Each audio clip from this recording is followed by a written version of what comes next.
In the gathering dark, somewhere beyond the fields, a voice that wasn't quite human began to sing.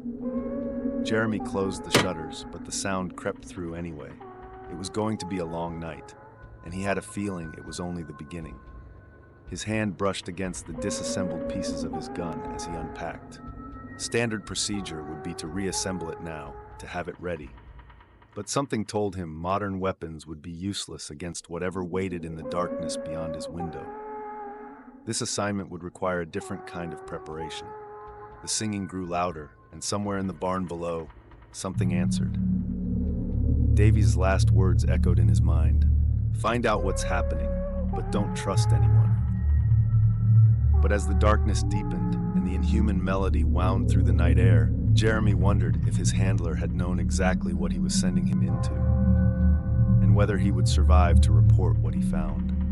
First light. The bell for morning prayers rang well before dawn, its hollow tone echoing longer than any bell should. Jeremy had been awake for hours, his training keeping him alert despite the exhaustion. The sounds from the barn below had made sleep impossible. The restless shifting of animals, the whispered conversations he couldn't quite make out, and once, a sound like fingernails dragging across wooden beams that reminded him too much of the Marshall case. He touched the scar on his neck, remembering Davy's warning about this place. The singing had continued until just before dawn, though when he'd finally looked out his window, the fields had been empty, at least empty of anything human.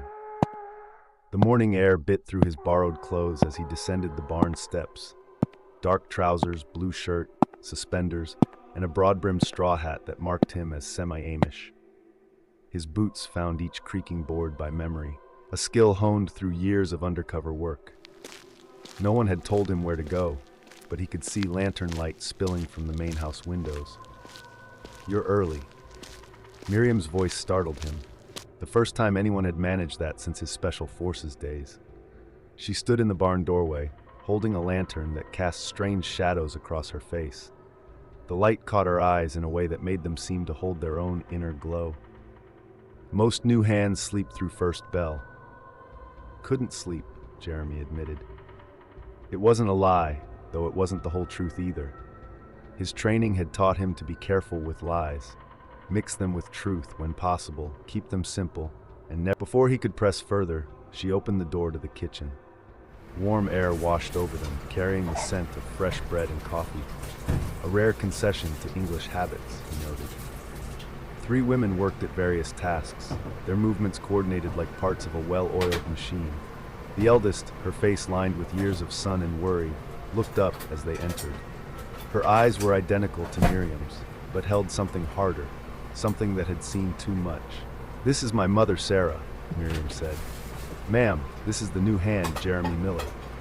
Sarah wiped her hands on her apron and studied him with the kind of scrutiny he usually associated with military interrogators. "You've worked a farm before?" "Yes, ma'am. In Ohio."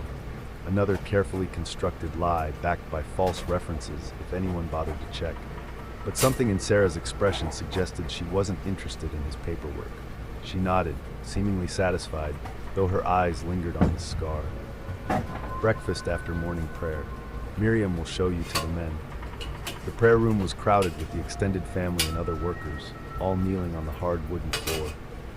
Jeremy found a spot near the back, copying their posture while maintaining awareness of all exits, habits that had kept him alive in the field. The prayer was in German, but he caught enough words to follow along.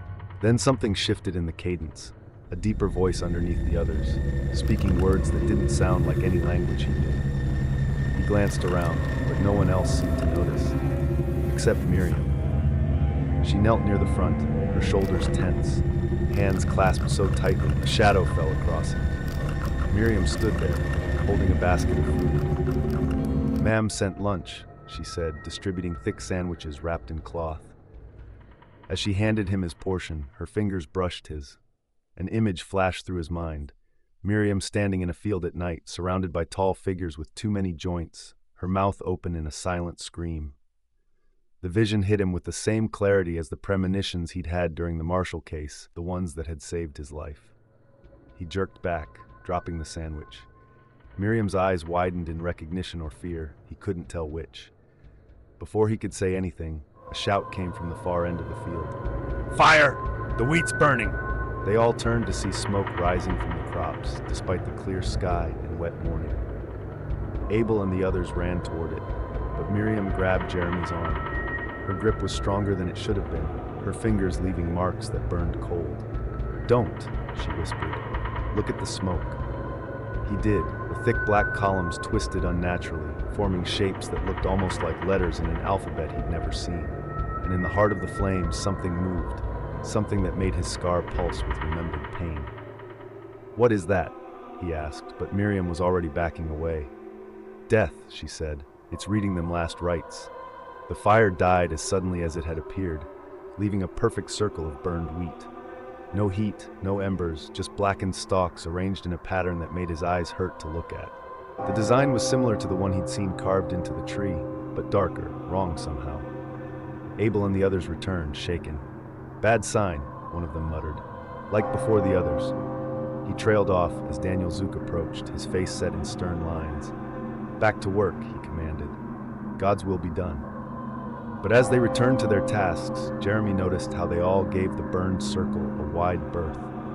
And somewhere in the distance, just at the edge of hearing, that strange singing began again. It was different in daylight, thinner, hungry, like something starving for the dark. Through the afternoon heat, Jeremy watched the others while pretending to focus on his work. He noted who spoke to whom, who avoided whom, who made the subtle warding gestures when passing certain spots in the fields. A pattern emerged in their movements, like a dance choreographed around invisible dangers. As the sun set, they gathered their tools. Jeremy's muscles had moved beyond pain to a kind of numb acceptance. Abel gave him a nod that might have been approval before heading toward his own home at the edge of the settlement. The big man's posture changed as he walked away from the fields, not quite relaxing, but shifting from one kind of readiness to another. "You did well," Miriam said, falling into step beside him as he walked back to the barn. "Most new hands can't last a full day. Your father doesn't believe in starting easy, does he?" A ghost of a smile crossed her face. "Father believes hard work keeps the darkness at bay." She glanced at the setting sun, her expression turning serious. "You should come to dinner. It's not good to eat alone here, especially after dark." Jeremy understood the warning beneath the invitation. He'd heard similar warnings in other places where darkness meant more than just the absence of light. "Thank you. I'd like that." As they walked toward the house, he noticed how the shadows seemed to stretch toward them, how the evening wind carried whispers that had nothing to do with weather. And in the burned circle they passed, new shoots had already sprouted, black as pitch and growing visibly in the dying light.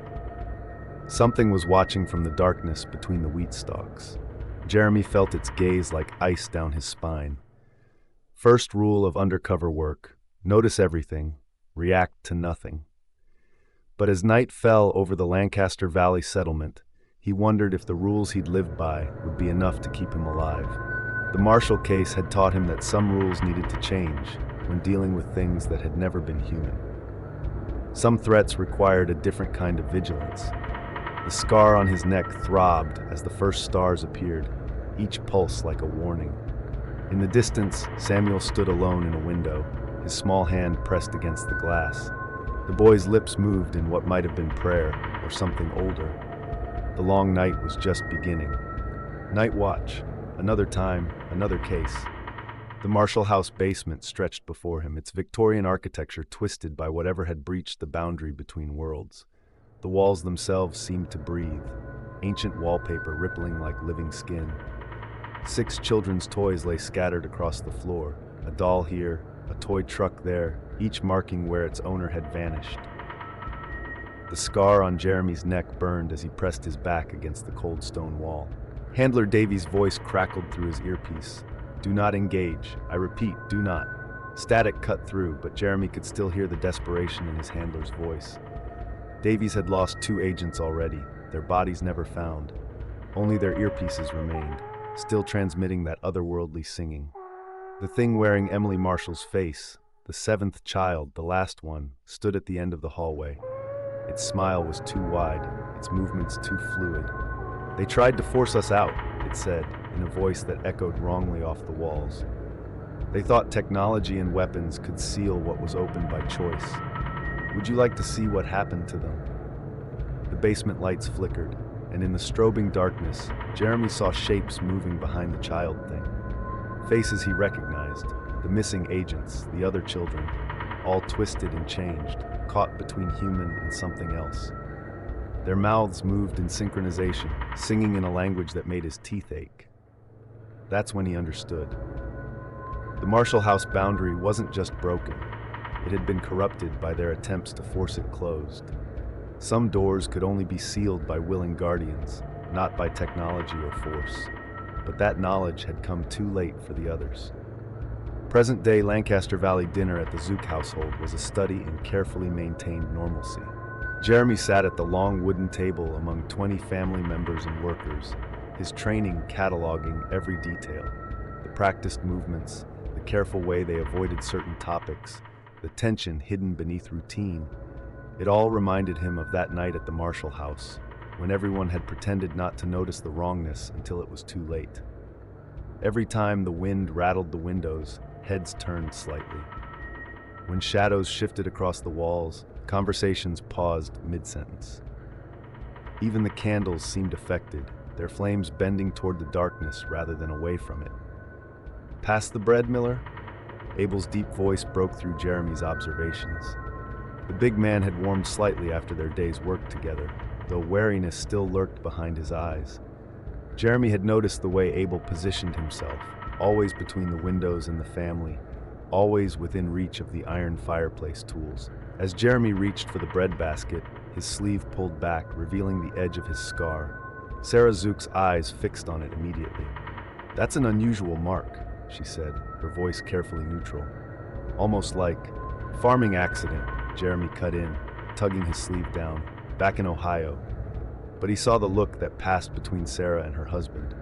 They recognized the distinctive pattern of defensive wounds, the kind you got fighting for your life against something with too many teeth. Jeremy resisted the urge to touch the scar again. Few people would recognize its specific pattern. 3 parallel lines intersected by a 4th at precisely 60 degrees.